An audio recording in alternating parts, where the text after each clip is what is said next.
E essa é uma das maiores dificuldades que a gente enfrenta, né? Fora os clubes.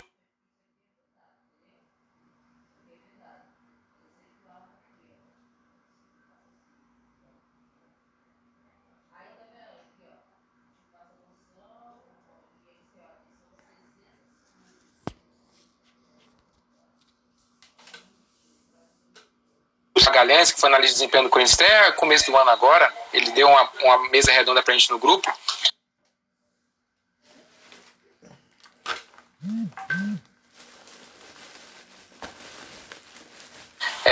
E a gente tocou muito nesse assunto. Ele foi para lá pro Corinthians fazer análise lá, ficou 3 anos.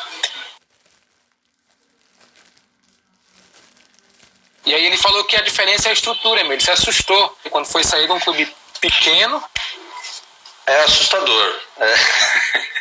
É assustador. E no Corinthians, falando particularmente do Corinthians, como eu tive lá dentro, existem 2 Corinthians, né? Nisso aí eu também não dei sorte, não. Existe o Corinthians antes do Ronaldo e o pós-Ronaldo, tá? E eu peguei bem no meio, porque eu cheguei em 2009 e o Ronaldo chegou no Corinthians em 2009, então eu estava bem nessa transição. O Corinthians pós-Ronaldo, ele se organizou de uma maneira, assim, fenomenal.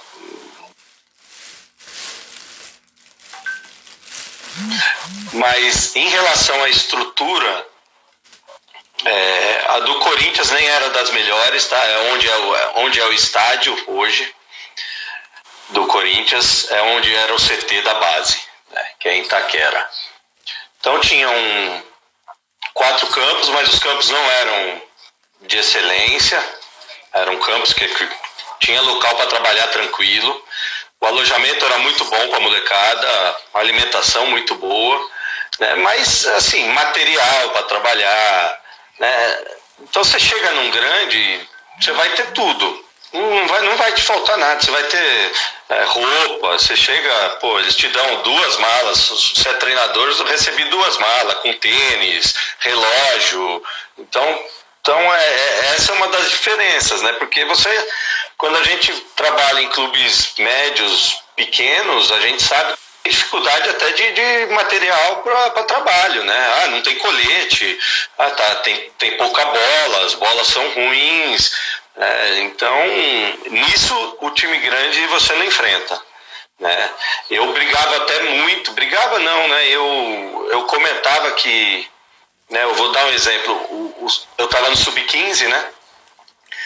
E a gente ia fazer uma viagem para pegar o Botafogo na segunda fase para Ribeirão Preto. E calhou de cair, o Sub-17 também caiu contra o Botafogo. Então ia ser rodada dupla lá, né? Caíram no mesmo grupo. E aí o Corinthians vai com 2 ônibus. Aí o Sub-15 fica no mesmo hotel, o melhor hotel da cidade. E aí eu negativava isso. Eu falava, vocês precisam colocar os meninos, não é para deixar largado, é atleta da casa, tem que tratar bem, é óbvio. Mas ele não precisa ficar no melhor hotel da cidade, ele pode ficar numa pousada que tem uma alimentação boa, porque daí ele vai dar valor. O ano que vem eu vou estar no 17, não é só o salário que vai melhorar. Não, eu vou ficar naquele hotel se a gente for jogar lá. Os caras falaram que tinha piscina, tinha tudo. E isso vai dando mais valor, né? Mas não, o time grande vai dar tudo pro menino do 11, igual tem no profissional, e aí vira essa falta de valor que a gente vê hoje aí, né? Que tá um absurdo até em valores de salário, etc, etc. Eu ia tocar nesse ponto aí, eu ia até te fazer essa pergunta, mas você foi e falou já a questão. Tem vários profissionais de futebol que falam a mesma coisa, né? Estão dando muita mordomia pro menino lá do Sub-15, do Sub-13, mordomia igual de profissional, de atleta Sub-20, e o certo era ser, subir uma categoria, melhora alguma coisa, subir outra categoria, melhora outra coisa, e no final tu vai ter várias melhoras ali que o atleta vai querer buscar evoluir para estar ali, não é? Isso é uma conversa complicado, Luiz, porque eu, por exemplo, eu tenho um pensamento que enquanto não colocarem um teto de salário na base, Eu acho que deveria ter um teto e deveria. Só que eu acho que por lei, aí eu não tenho certeza do que eu vou falar agora, mas na lei, eu acho que a multa ela vai em relação ao salário, né? Então eu tinha que desvincular isso, porque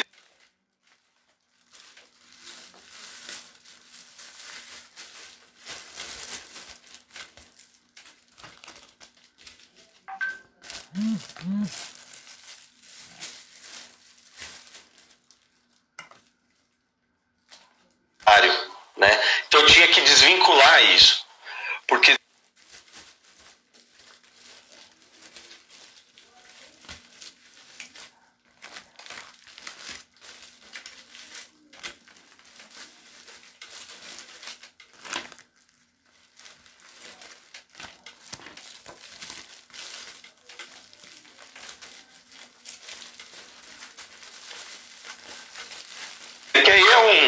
aí já sai do nosso patamar, né? Eu penso que ficaria muito mais valorizado, os jogadores dariam mais valor para onde estão, não ficaria essa bagunça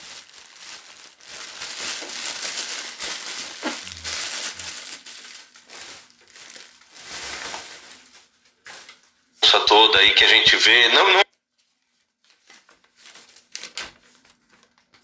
em todos os lugares, né? A gente tá generalizando. Para Santa Catarina, né? Você passou pelo Joinville. Qual a diferença, de trabalhar em Santa Catarina para São Paulo ali em questão da formação?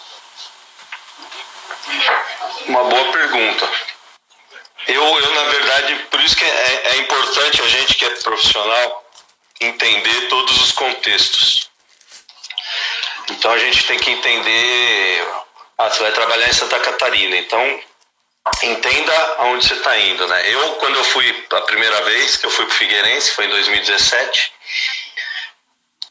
eu procurei saber da cidade, eu procurei saber do clube e tal, tudo, só que do campo eu tinha uma outra imagem, e eu não tinha pesquisado na época. Para mim, a imagem que eu tinha era do futebol do sul do país. E de Santa Catarina está muito mais próximo do futebol do carioca, né?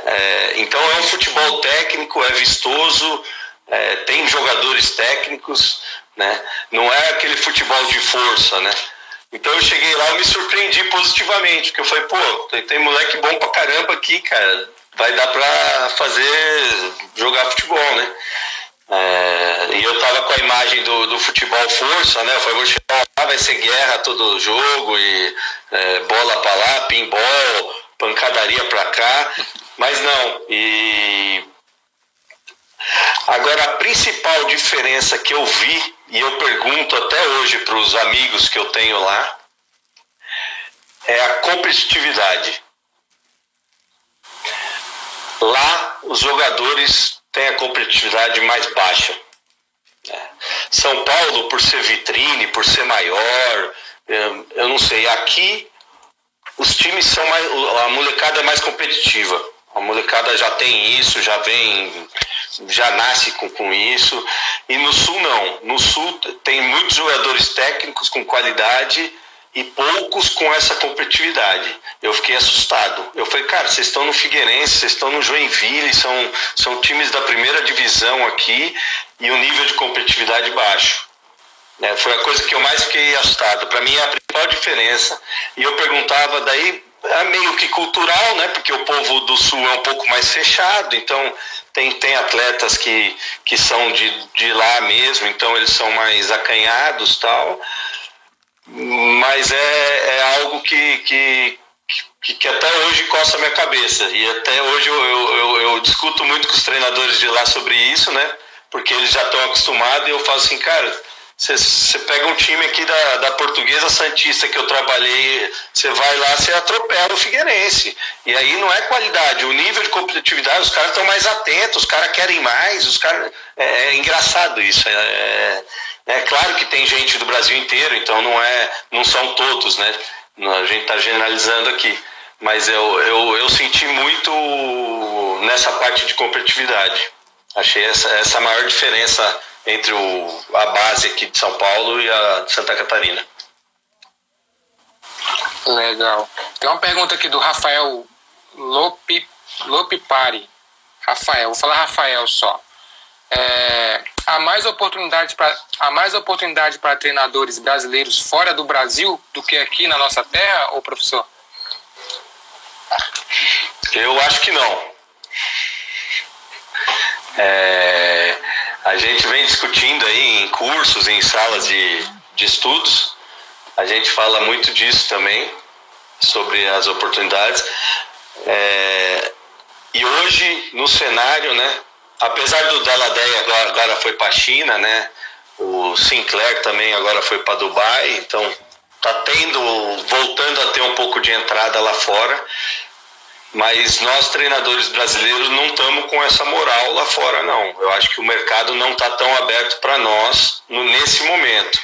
E, o Neymar ganhando a Champions, sendo o melhor do mundo, já começa a abrir porta. O Brasil é campeão mundial, aí os treinadores aqui vão ser os melhores. Então, tudo isso ajuda a gente, né? Indiretamente, é distante o que eu estou falando, mas reflete no nosso futebol. E aí a gente fica melhor visto, e aí vai do profissional que tem a oportunidade, né? Porque se ele vai e faz um bom trabalho, aí escancara as portas, né? Se ele vai e não faz um bom trabalho, aí já volta a dúvida. Então, a gente depende disso, né? Então, eu torço sempre que algum profissional sai, eu torço para que sempre vá muito bem, porque, querendo ou não, está abrindo uma porta a mais para nós, né? Para todos nós, né? Todos os profissionais. Com certeza. No final, você falou do Neymar aí ser campeão, ser o melhor do mundo, a seleção ganhar a Copa do Mundo. No final, o resultado sempre vai abrir as portas para todos nós, né? Não tem jeito. A gente... Não, reflete, né? Exatamente, reflete. E outra coisa que eu estava lendo esse dia, parece que a UEFA fez parceria ou fez chancela, alguma coisa assim com o Oriente Médio ali, já começou a querer dominar aquela região que os brasileiros tinham muito espaço ali. Então isso aí também já é uma questão mais política também, que infelizmente a gente ainda tem um pouco não tem tanta força assim ainda no nosso futebol, acredito eu, principalmente fora, né? E a gente agora começou o curso da CBF, né?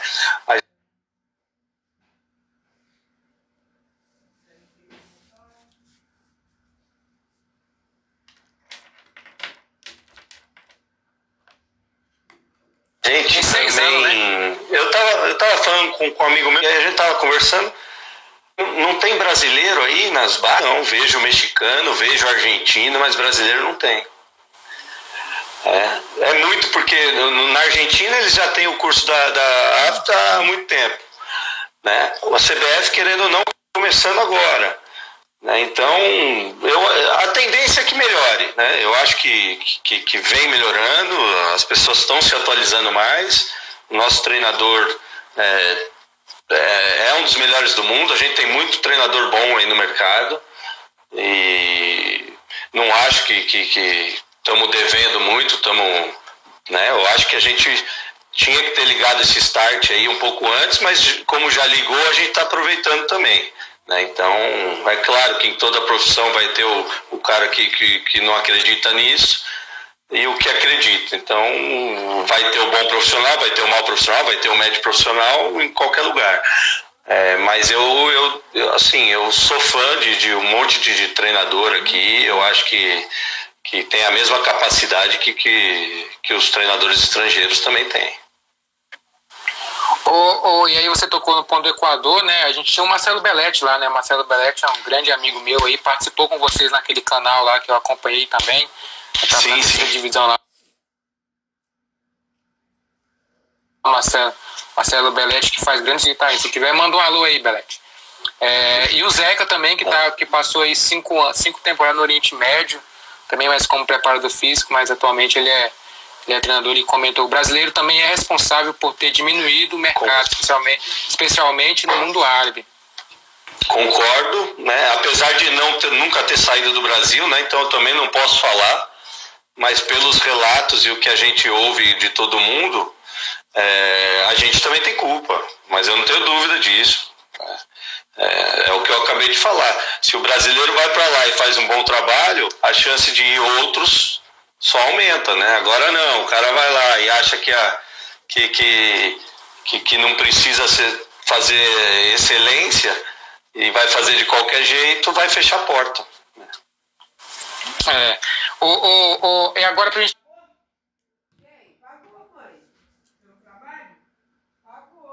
tocar mais a fundo na questão de treinamento, o Douglas Sêmica, dos treinos analítico, treino sistêmico, enfim, toda essa conversa aí que a gente vê hoje. Inclusive, eu até esse dia eu dei uma palestra também pro grupo, né, para os membros do grupo, falei muito sobre isso, né, inclusive até os jogos reduzidos hoje entram nessa polêmica, porque para mim, na minha opinião, descontextualizar os jogos reduzidos de uma forma que não tem cabimento, né? Faz jogo reduzido porque é bonito, sem saber o porquê vai aplicar o jogo reduzido, sabendo que tem tantas coisas para aplicar ali. Mas para ti, eu tenho a minha opinião e acredito que você deve partilhar da mesma que a minha. O que tu vê dessa questão de métodos de ensino, principalmente na categoria de base, principalmente na formação ali? O que a gente tem que trabalhar de uma forma bem bacana para a gente conseguir formar um atleta? Eu acho que eu nem gosto dessa briga porque eu tenho tanta convicção que para mim não tem briga nenhuma, né? O pessoal discute e tem coisa que a gente tenta abrir a mente para algumas coisas, mas tem outras coisas que não tem como. Eu acho que tudo é um equilíbrio, não tem como a gente fugir. O que é antigo também é importante, e o que é novo também é. Né? Então você tem que saber montar sua semana de treino mesclando tudo, né? Então, mas não tem tempo, tem todas as dificuldades, vai do contexto, não tem estrutura, mas se reinventa, né? A gente não pode usar a estrutura, usar a nossa cultura, usar qualquer coisa como muleta. A gente tem que fazer acontecer de alguma forma. Então, se molde no que você tem e faça acontecer. Analítico, você primeiro precisa entender o que é o treino analítico. Porque você fala do analítico, o cara vai lembrar do aquecimento, do pré-jogo lá, só direita e esquerda, um na frente pro outro, mas não é só isso, né? O analítico tem várias formas de fazer um treino analítico, né?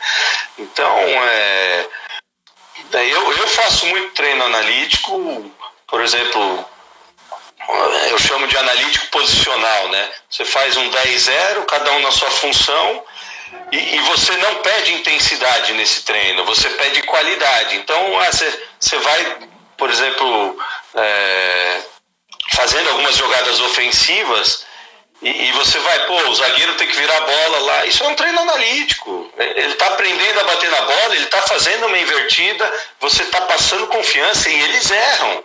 Eles erram. No profissional, você dá um treino desse, eles erram. Imagine na formação. Isso também é um treino analítico. E eu chamo de posicional porque cada um, teoricamente, está na sua posição. Né? É o que eles chamam de o lateral, vou dar o exemplo de um lateral. Né? Quantas vezes você vê no jogo, né, isso do profissional, eu estou falando, o lateral está sozinho, ao invés de ele dominar a bola para frente, ele já domina para trás. Por quê? Porque, sei lá, ele já quer proteger, mas ele está protegendo a bola de ninguém, né? Então é um negócio que, por exemplo, num treino desse, ele já está posicionado, ele está na função dele, a bola vai vir virada, ele está sozinho, é o que chamam de domínio orientado hoje. Mas já domina para frente, leva o time para frente. Né? Lógico, se o cara está marcado é uma outra situação, aí você domina a bola protegendo ela.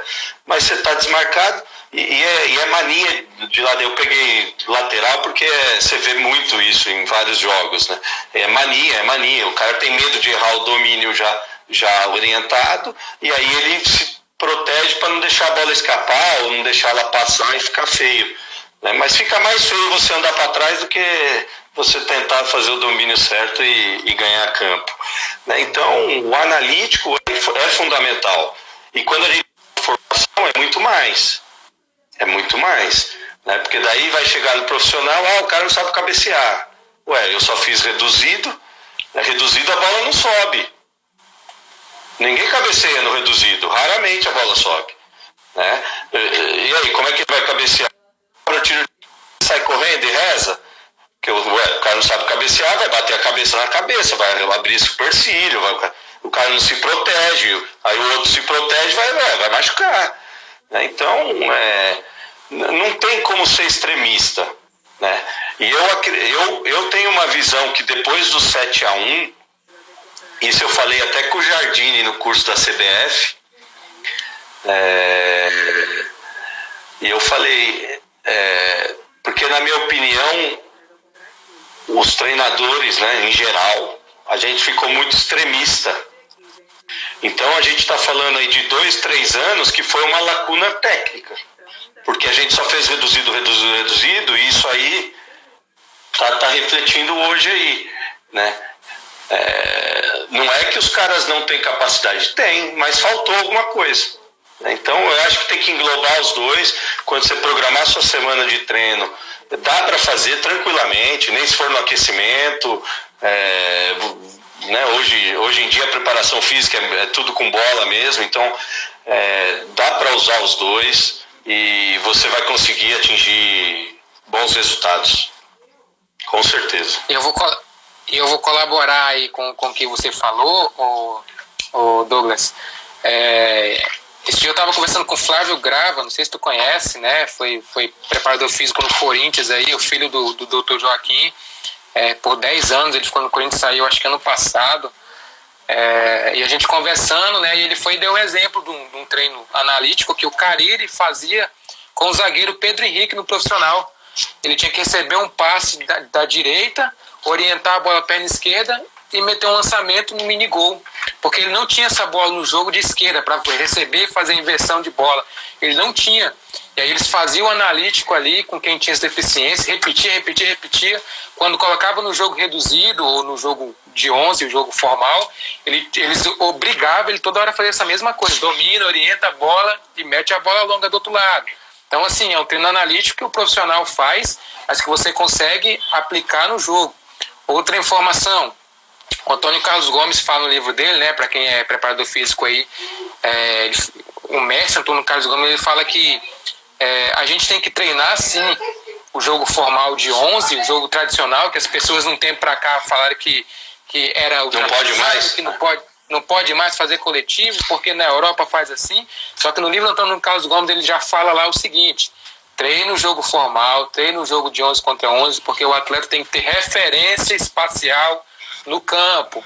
E aí você tocou no ponto do cabeceio do reduzido, que não acontece, e é verdade, não acontece.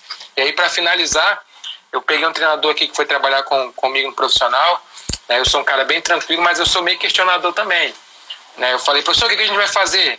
Aí ele falou assim, a gente vai fazer reduzido. Eu falei, beleza, por quê? Por causa que eu quero fazer isso, e porque é o que todo mundo está usando agora, ele querendo mostrar trabalho, né, pro diretor e tal, eu sou atualizado. Aí eu falei, tranquilo então, mas e aí, o que você quer da parte física? Não precisa de nada não. Eu falei, cara, aí eu fiquei pensando depois, falei, se a gente controlar o reduzido com 2 toques, a gente já muda uma capacidade física que a gente quer trabalhar, né? Se a gente diminuir ou aumentar o campo, a gente começa a mudar várias capacidades físicas. Então eu acho que hoje a gente, na hora de aplicar o famoso jogos reduzidos, né, que está na moda aí, antes disso a gente precisa entender um pouco, né, o contexto ali em geral. E acho que é legal tu falar isso e a gente falar sobre isso. Eu acho que eu vou falar o que o Mourinho falou, né? O Mourinho falou assim, hoje qualquer um é treinador, né? Você vai no YouTube, você copia um treino e você passa o treino, né? Agora, você não adianta você copiar o treino, é o que você acabou de falar. Primeiro você tem que entender o que você está passando para poder passar, né? Segundo, que os atletas precisam entender o que você está passando. A gente não quer atleta inteligente, não adianta eu passar um treino com 20 regras e o treino também não sair, não corresponder ao que você quer. A qualidade for baixa do atleta. Não chegar no objetivo, né? Então é muito relativo, porque vai muito de cultura, né? É igual eu fui para Santa Catarina. Eu tenho um amigo que é treinador na Paraíba, treinador do Atlético Cajazeiro, né? Esses dias a gente estava conversando que ele estava aqui de férias, ele voltou agora. Ele falou assim, Douglas, se eu não der um coletivo lá, me manda embora. Então, uma vez por semana, por quê? Porque culturalmente é coletivo. E acabou. Você vai discutir com o lugar. E aí tem várias histórias, né? Pô, tem cara que só faz coletivo até hoje. E aí o cara é campeão. Aí você vai falar que o cara tá errado? Não tem certo e errado. Tem momento, tem cultura, tem contexto. Você tem que entender, né? Vai muito dos atletas que você tem em mão. Não adianta. Eu vou passar reduzido. Meu atleta não consegue dominar a bola, o treino vai ser ótimo, né? Não, é a evolução que vai fazer com que você faça as coisas acontecerem. Agora você não tem condição nenhuma, então você trabalha da melhor forma possível, que esse é o nosso trabalho. É você fazer o melhor possível dentro do que você tem em mãos. Meu trabalho é potencializar os 30 atletas que eu tenho em mãos, não só os 11 que jogam, os 30. Eu tenho que olhar para os 30 e falar, cara, você vai passar um ano comigo, você vai sair o ano que vem, vão falar, pô, esse moleque evoluiu. Pronto, meu trabalho é esse, cara. Foi campeão, lógico, não vamos ser hipócritas. Quem não quer ser campeão? Quem não quer ganhar jogo? Lógico que a gente quer, também faz parte do processo. Só que o principal é potencializar eles ao máximo, né, dentro de campo e fora de campo.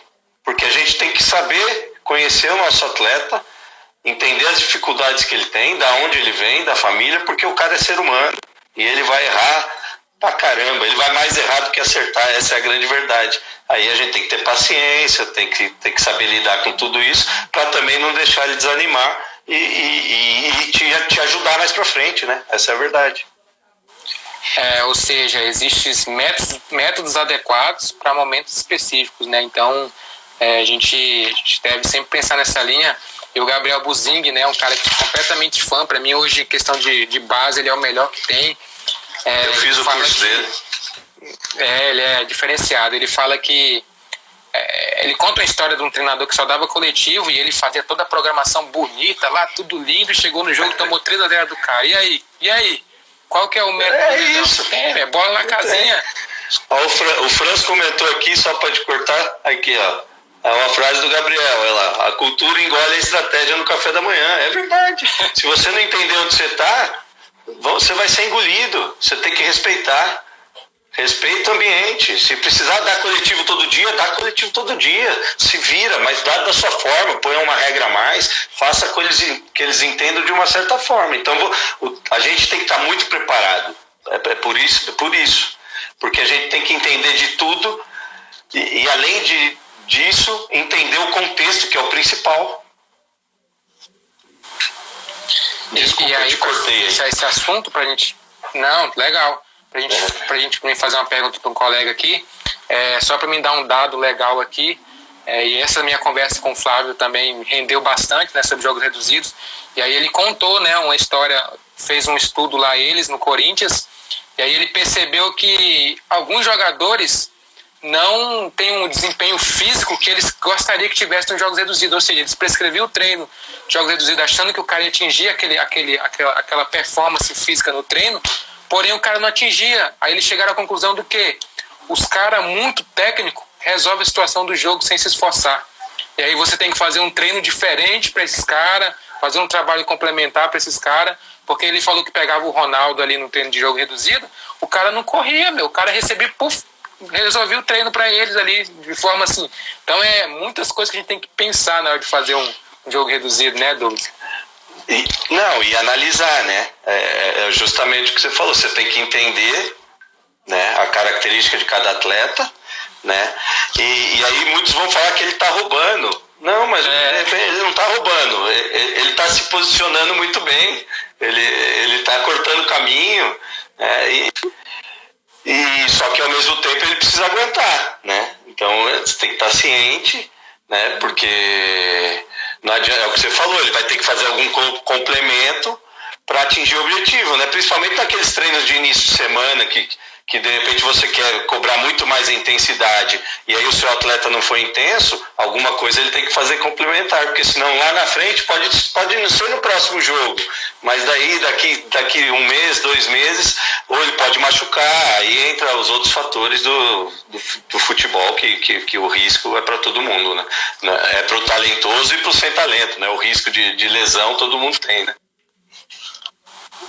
Tem uma pergunta aqui do Ávila, eu vou ver se eu entendi, né? Se você entender, você responde aí. Ele pergunta, professor Douglas, o Brasil tem sofrido um acréscimo físico dos novos atletas em detrimento do desenvolvimento técnico? Uma pergunta. Na verdade, eu acho que ele está falando da evolução física que teve o jogo, né? E aí, pelo que eu entendi, né? E com isso a gente está perdendo a parte técnica. É muito relativo, tá? O que eu vou falar aqui é o que eu acredito, né? Eu não acredito que a gente... Ontem mesmo eu comentei isso, né? Falam que a gente não forma mais jogador. Acho a maior balela quando o cara fala isso. A gente continua sendo o país que mais exporta jogador, a diferença é que eles estão saindo mais cedo. Eles saem muito mais cedo, né? Então, ninguém está vendo os atletas. Então, as feras não estão sendo mais vistas, né? Um ou outro que chega a jogar profissional, muitos jogadores saindo com 16, 17 anos, muitos mesmo, porque daí não é só de time grande que eu estou falando, é de outros projetos que são feitos para vender jogadores, né? Então, e é por isso que é o país que mais exporta. E o jogo mudou. Então não adianta a gente falar que não mudou. Aí não foi só o futebol, a intensidade física, a evolução física dos atletas sei lá, é ridículo, né? Podemos dar o exemplo de um tenista, pô. Antigamente a quadra rápida era saque, o cara dava um voleio e fechava o ponto. Hoje em dia a quadra rápida eles estão trocando 13 bolas. É evolução física. O futebol é a mesma coisa. Os caras corriam 7 km, hoje em dia é 15. Olha a diferença, né? Isso não quer dizer que nossos jogadores não são mais técnicos. Eu acho que sim. Teve essa lacuna depois do 7-1 que eu comentei, então tem alguma deficiência, tá faltando alguma coisa, tá? Mas eu acredito que essa lacuna aí de 3 anos já vai passar e vai voltar a melhorar, vai voltar a aparecer um jogo mais técnico, mais vistoso, só que é um jogo diferente. Não adianta querer que vai ter o cara que vai segurar a bola e vai calma. Não. Esse cara vai tá engolido hoje em dia. Só se for os foras da curva, né? Um Alex, Cabeção. Aí é os caras que são ET, acima da média, que daí o cara ele se molda dentro do... Mesmo tendo uma deficiência, ele consegue se moldar e consegue jogar no mesmo nível. Agora, se não for nenhum fora da curva, mudou, o jogo mudou, a intensidade é muito alta hoje, não dá tempo para pensar, e aí automaticamente talvez aparenta que a gente não tem jogadores muito técnicos. Cadê o camisa 10? Aquela velha resenha aí que pô, só no Joinville sub-17 eu tinha 3 camisa 10, pô. Tem muito moleque bom aí, pô. Ô Douglas, e para corroborar o que você falou aí, eu até postei no meu Instagram pessoal, o pessoal entra no GSFoot aí, tem lá o meu perfil pessoal, clica lá que vocês vão ver de um estudo que a Premier League fez, né, por 5 anos, um estudo, e é de 2012, 2013, o quanto que o jogo evoluiu naquela época. Então tem 7 anos, 2013 para 2020, evoluiu muito mais as ações do jogo de alta intensidade, de sprint, de aceleração e desaceleração, enfim, toda a questão do jogo, e envolve muita coisa, envolve regra do jogo que mudou, né? Envolve tamanho de campo, envolve grama que mudou. E aí o ponto que você tocou na questão dos atletas, cara, pega aí a seleção sub-23, Bruno Guimarães, Mateuzinho, o Matheus Cunha, a Arana. Você tá... Pô, Vinícius Júnior... E a gente não tá formando. Pô, como é que a gente não tá formando? É jeito, tá quase tudo na Europa. O Bruno Guimarães jogando interno lá, uma Champions League. Tá de sacanagem. Né? Então, assim... E outra coisa que eu sempre me pergunto sobre isso também, pessoal. Como eu sou preparador físico, os caras falam, Luiz, tu prefere um jogador forte, intenso, né? As pessoas colocam intensidade como velocidade, né? Como muita força. Eu já coloco intensidade, não só nisso, mas intensidade cognitiva. Aquele jogador que às vezes não é tão forte, mas que tem um cognitivo, tem uma tomada de decisão muito rápida. Então, para mim, isso é intensidade também. Então, eu prefiro um jogador que tenha mais intensidade cognitiva para tomar uma decisão na hora certa, enfiar um passe, do que um jogador muito forte, burucutu, que não tem o jogo. Né? Eu falei porque os pessoal perguntam muito sobre isso. Mas está preparado? Não, aqui, ó, o jogo ganha aqui, ó. Não, na verdade, é uma outra coisa que a gente vem falando muito, né? O mental é a próxima etapa, tá? E já está entrando, né? Então, a parte mental é tudo dentro do jogo hoje. Né? Já existia, mas hoje em dia o valor é muito... Como é tudo mais rápido, mais intenso, o cara que é mais inteligente, ele vai sobressair, ele vai acertar mais as tomadas de decisão por ser mais inteligente. O cara que entende mais o jogo, que é uma coisa que eu brigo muito nos meus grupos com eles. A gente, é uma frase que eu falo direto, eu falo assim, pô, o engenheiro não tem que estudar? O médico não tem que pegar o livro lá e estudar? O arquiteto? Por que o jogador de futebol acha que é só sair correndo atrás da bola? Vocês precisam entender o que vocês fazem, é a profissão de vocês. Né? Então eu bato muito nessa tecla. Né? A gente precisa entender um negócio que a gente não comentou. E é uma discussão hoje em dia, e é um negócio que fica na cabeça, coçando a cabeça, nós precisamos entender a geração, que é uma outra geração. Não adianta eu achar que o Sub-17 que eu estou trabalhando pensa da forma que quando eu jogava na Lusa no Sub-17, há 23 anos atrás. Né? Não é a mesma coisa, a geração mudou, tudo mudou, o mundo é globalizado, eles têm muita informação. Né? Então, até a falta de interesse pelo futebol, de repente tem mais hoje. Né? Antigamente a gente terminava, ficava fazendo um reforço, ninguém precisava falar. Hoje em dia, se você não pedir para eles fazerem, eles não vão fazer. Acabou, eles saem do treino, pegam o celular e acabou. Eles só vão voltar para o treino outro dia. Né? Então, a gente precisa entender a geração, que eu acho que é fundamental, isso principalmente falando de formação, mas profissional também, tá? Porque mudou. E a gente precisa alcançar eles da melhor forma possível. Se for por WhatsApp, vamos alcançar por WhatsApp. Se for fazendo grupos de estudo um dia à tarde dentro do clube, vamos fazer palestras para eles. Eles têm que entender que isso aí não é brincadeira, é difícil e é profissão. Isso, é só profissão, você precisa entender do que você faz. Né? Não é chutar a bola e sair correndo atrás dela. E aí eles vão estar na frente e com certeza o seu time também vai render mais. O Gabriel Buzini fala num artigo exatamente sobre isso, né? A geração Z é uma geração completamente diferente, que não gosta de ser cobrada, que é muito fácil com tecnologia. Então se a gente... eu peguei um treinador que falava, pô, na minha época não sei o que, isso e aquilo. E eu já penso diferente, falo, pô, se hoje o cara tá usando o celular, tá usando isso, vamos tentar de alguma forma fazer com que ele treine, nem que seja 1 hora, meia hora, no celular, manda ali o esquema de jogo, fala, rapaziada, analisa aqui, por que você errou esse lance aqui, o que você fez de errado, depois você me manda o feedback. Que aí ele começa a pensar nas situações. A seleção feminina fez isso, o Ricardo Pombo fez isso na seleção feminina. Então eles cortam os lances, mandam para as atletas e pedem para elas responder, por que você tomou a decisão errada? Então isso aí é uma forma da gente conseguir evoluir, e assim, tudo evolui, eu penso.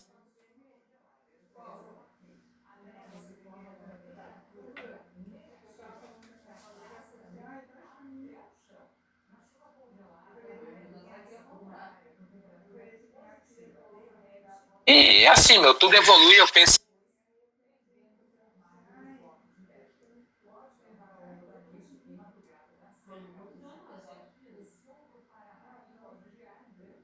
igualmente você. A pandemia complicou esse ano aí para todos nós, né? E aí eu vou polemizar, né? Eu sou meio polêmico, né? E aí isso aqui eu vou ter que falar, né? Porque todo mundo... Nós temos 3 minutos, tá? Tá. Todo mundo falando que a pandemia vai melhorar, que os clubes vão precisar da base, né? E tudo mais.